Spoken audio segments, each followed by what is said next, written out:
call this meeting to order. I'd like to welcome everyone to the July 28th Brooklyn City Council meeting at Lakeview Park. Madam President, Yes, Mr. Vila. I move that we proceed to roll call. Thank you, Mr. Vila. Do I have a second? I'll second that. Motion by Mr. Vila, second by Mr. Trolley to move to roll call and waive the formality. All in favor, say aye. Aye. Opposed, the same sign. Motion carries. Thank you. Will the clerk please call the roll by title and yeah, but I'm flustered because of my make point. Will the clerk please call the roll? Kate Belo. Here. Pat Hovis. Here. Beth Gilman. Here. Roseanne Hickman. Excuse. Brian Hill. Here. Margaret Phillips. Here. Mary Trolley. Here.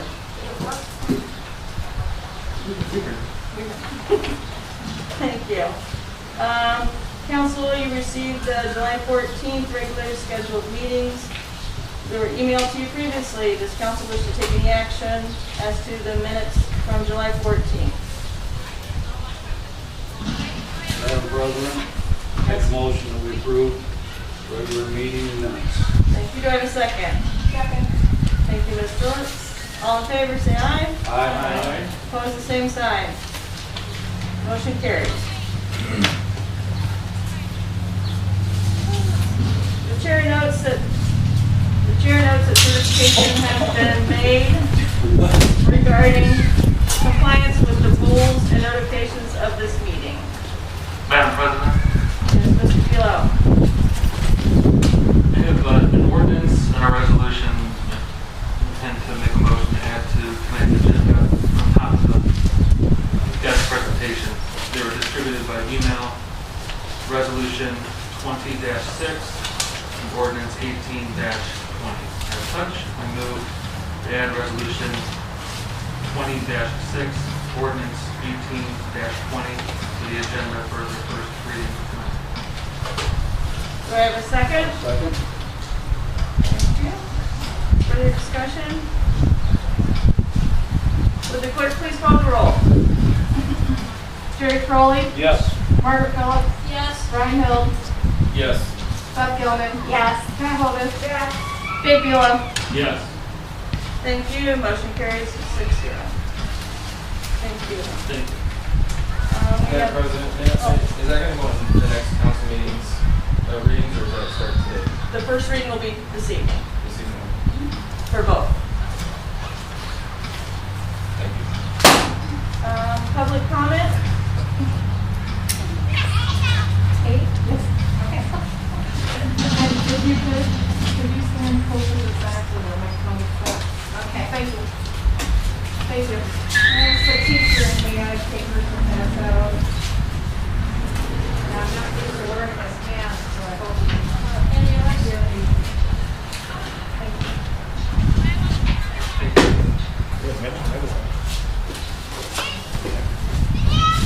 Did I fix it already? Thank you.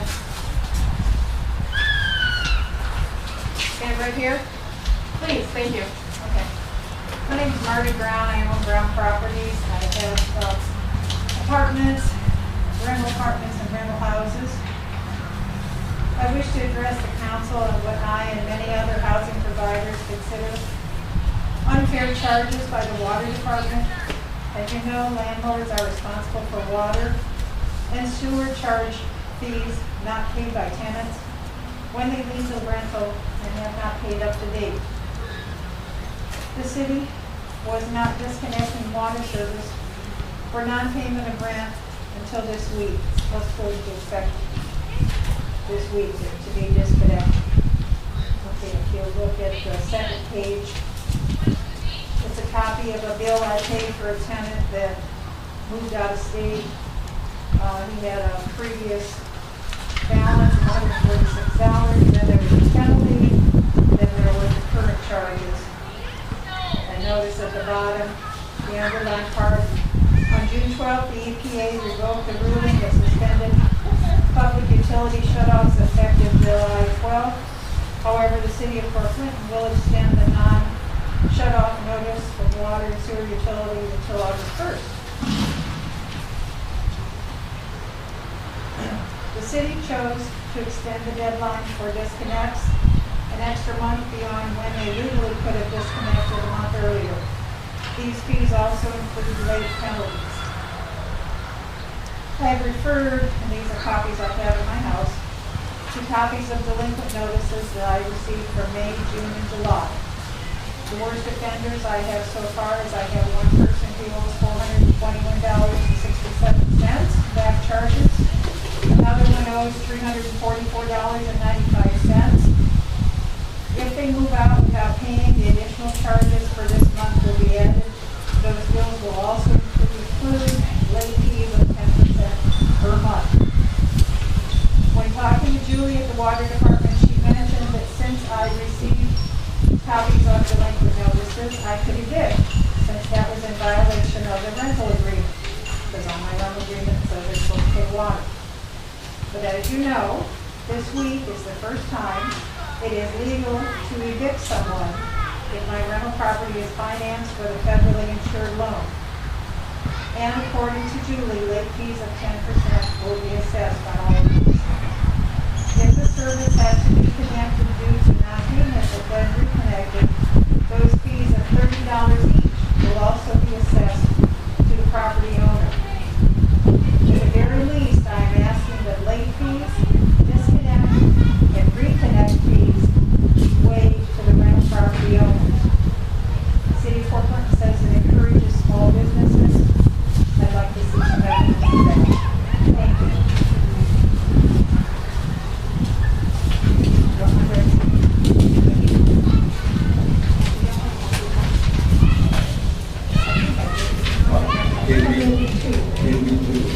Thank you so much. Madam President, Yes, Mr. Beal?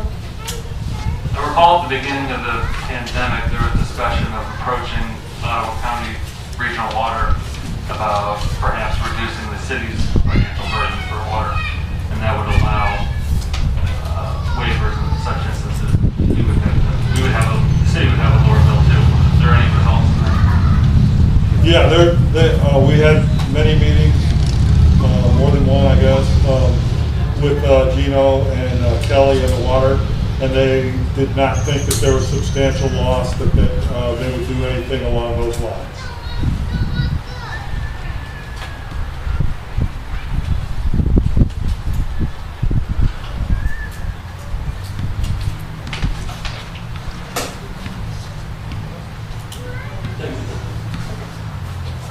Thank you, Mrs. Brown.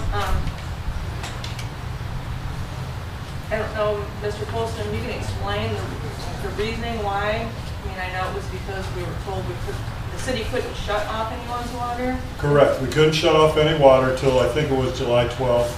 And we sent out delinquent notices at that time. So everybody had a delinquent notice, had the timing to do that.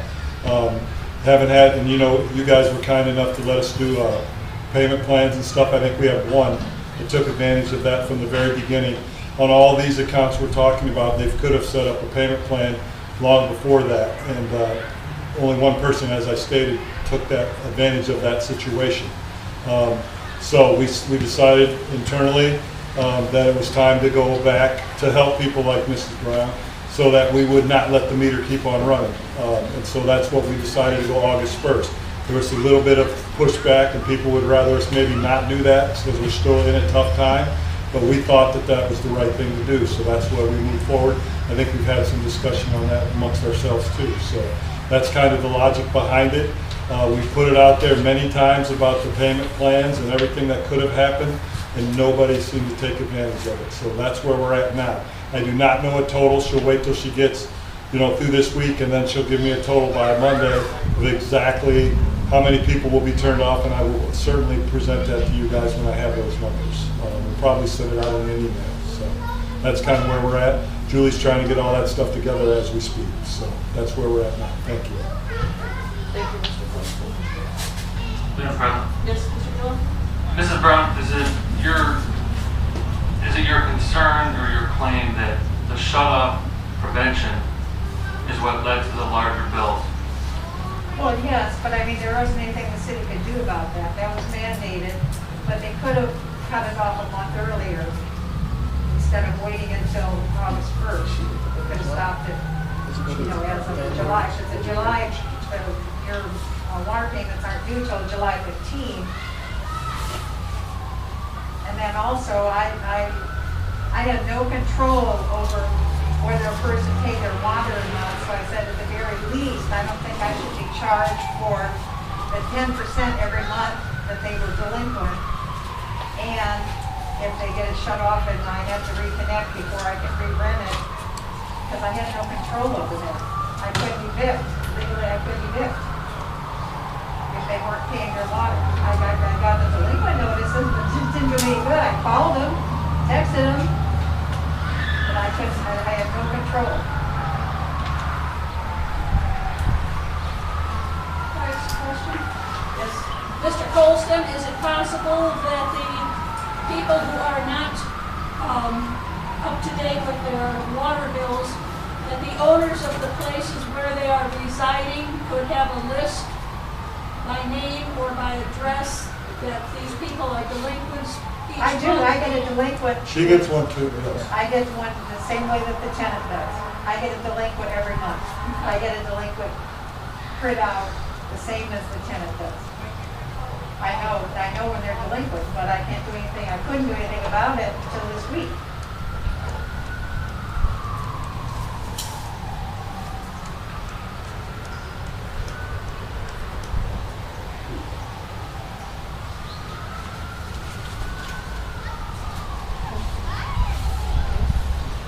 Thank you, Mrs. Brown. I guess anything with water has always been up to administration, so I would just refer you back to administration, and if they feel that something needs to be brought before council or committee, you can leave it at that. Okay. Thank you for coming. We'll move on to executive officers' reports. The committee meetings have been happening and some haven't. We'll leave it at, if there's nothing on your agenda, I understand at this point, due to the pandemic and everything with gatherings, it would be fine if you cancel, just make sure that you have enough notice to the clerk so that she can have it posted. So, or if you have to move it, have one earlier or later than your normally scheduled, the same thing. And Ms. Shanker, sorry for your loss. Thank you. And then happy birthday, Mayor Daley. Hope you had a good one. That's all I have. Mayor's report? Thank you, Madam President. Grab a couple things here. I know a lot of you have shared your thoughts and concerns about Rewind Day. Just so you know, I've been talking with the area health department, health professionals, family, friends, residents of town, those that are helping organize all the events. It's kind of a collaboration of different groups putting things together. First responders, the chamber and business leaders, visitors, the supervisor, staff in the city, and as Mr. Colston can attest to, the very nice mother-daughter combo that was sitting at the lunch table next to us today at a la carte. We had a good conversation about Rewind Day with those folks. We'll have a little bit more information hopefully tomorrow, and we have a few more pieces of information to come back, and we'll release some information on Rewind Day. You all received an email, but for the general public, the street lights north of the railroad tracks are going to be coming on very soon. Some of them are already on and will progressively be going. The folks that we've talked to that get out onto the lake much more frequently than I do have let us know that they believe that the mayfly swarms have passed. Thank goodness it wasn't a very bad year with mayflies. Jefferson Street is progressing well. I don't want to jinx anything by saying they're a little ahead of the schedule, but read between the lines there. The weather has cooperated. They've only had to stop work a couple of days during this whole process because of weather issues. On a really cool note, as they were digging in North Jefferson, they dug up a lot of old items. And I'll share these with you guys. They're really, really dirty. And I'm going to set that right on top of your notebook. Some bottles and some other things. Mr. Peterson tracked down one of these bottles from a beer manufacturer that did business from just about the Civil War to the 1920s. So, and there's a lot of other things that they've collected and have at the city garage. They approached the museum. Unfortunately, the museum just doesn't have any space, so we'll keep them there until we can find a neat place to display these items. There are some really cool pictures if you go on to the... Sorry. Time's up. All right, I'm here. You would have given me attention for that. Getting even. But I tell you, there's a lot of other neat little items that they found. Some dishes, some other things that were crushed over the years. So it's neat. But there's some really cool pictures if you go onto the Facebook site of the Ottawa County Historical Museum of what they did to fill that area in down there, all along Perry Street and all the stuff that's out there. So, take a look at the files and I'll collect them later. I want to thank the Port Clinton Yacht Club and Nick James Productions. We released a public service announcement encouraging people to wear masks and social distance and wash their hands and sanitize. That was a really neat opportunity. And as you can look around, everybody here is wearing a mask, so thank you. I just ask that you continue to follow those things because it's not getting any better, folks, right now. People need to, everybody seems to agree in the healthcare profession that those things, at minimum wearing a mask, will help spread or stop the spread of COVID-19. I, for one, would love to be able to watch a football game this fall. And right now, it doesn't look like that's going to be a good opportunity for any of us. So, the kids want to get back to school. The parents want the kids to get back to school. So, anything we can do to help this, I would encourage you all to speak with your constituents and remind them of the critical things that need to be done to stop COVID. Some of us in this room are at high risk and would like to be here for a bit longer. So with that, enjoy your toys. Hopefully you get them all to work. Okay. Let's enjoy. That ends my report, Madam President. Okay, thank you, Mayor. Nothing from the auditor, treasurer, Hanson said med tax $49,463.27. Law director? Just a question, Ms. Brown. Yes. Do you have the ability to keep the security deposit that the tenant provided in order to recoup some of those water costs or no? According to Ohio Revised Code and landlord tenant law, the security deposit is for damages. In other words, broken windows, broken doors. So you can't use that for economic damage. All right. I don't have anything further. Thank you. Thank you. Mr. Colston? I'm good, thank you. Okay, thank you. Committee report. Mr. Velo, finance. Nothing to report. Economic and development. Same. Thank you. Ms. Phillips, safety and services. Nothing new. Ms. Dillman, arts and culture. Nothing tonight, Madam President. Thank you. And we have no correspondence this evening, no third readings, no second readings. First readings of ordinance and resolution. Will the clerk please read by title and summary only ordinance 17-1? Ordinance 17-20, an ordinance to approve July 2020 replacement pages to the Port Clinton Codified Ordinances and declaring an emergency. Does council wish to take any action on ordinance 17-20? And seeing none, it's moved to the August 11th meeting for its second reading. Will the clerk please read by title and summary only ordinance 18-20? Ordinance 18-20, an ordinance suspending Chapter 1145 of the Port Clinton Codified Ordinance, off-street parking and loading requirements until December 31st, 2020, to allow for investigation and planning for future parking and zoning requirements and declaring an emergency. Thank you. Does council wish to take any action on ordinance 18-20? Seeing none, it will be moved to the next meeting, August 11th, for its second reading. Would the clerk please read resolution 20-6 by title and summary only?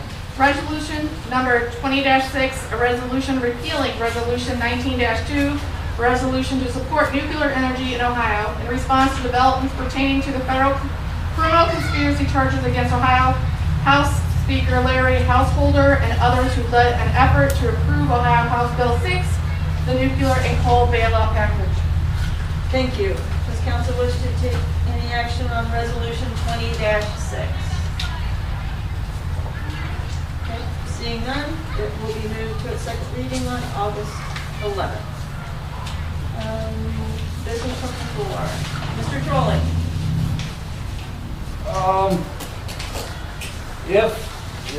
When Rewind Day goes forward, just a reminder, we're having Arbor Day celebration.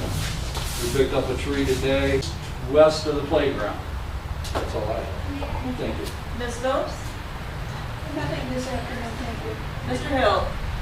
Yeah, if it's not too late, I would ask that the clerk could change my earlier vote on the repeal to no, if that's okay, and I'd be happy to discuss the reason on the third reading when I assume we're going to discuss that. I know it's not a big deal, but if we can. And I want to thank you, Mr. Mayor, for the bullhorn. It'll work out nicely on me, for me on Sunday mornings. Appreciate it. You're welcome. That's all I have. Thanks. Ms. Novus? Mr. Velo? Thank you, Madam President. On the PSA, since then, the mask mandate has been rolled out of Columbus, so the recommendation is going to be amended or removed from public distribution since they're not in compliance with the governor's order and mask mandate. We can look into that. And is there any update on the more grand infrastructure plan and what's going into that process beyond Jefferson Street? They're still undertaking the surveys around town. The guy had another project this week, but it's still right on schedule to get the information to council.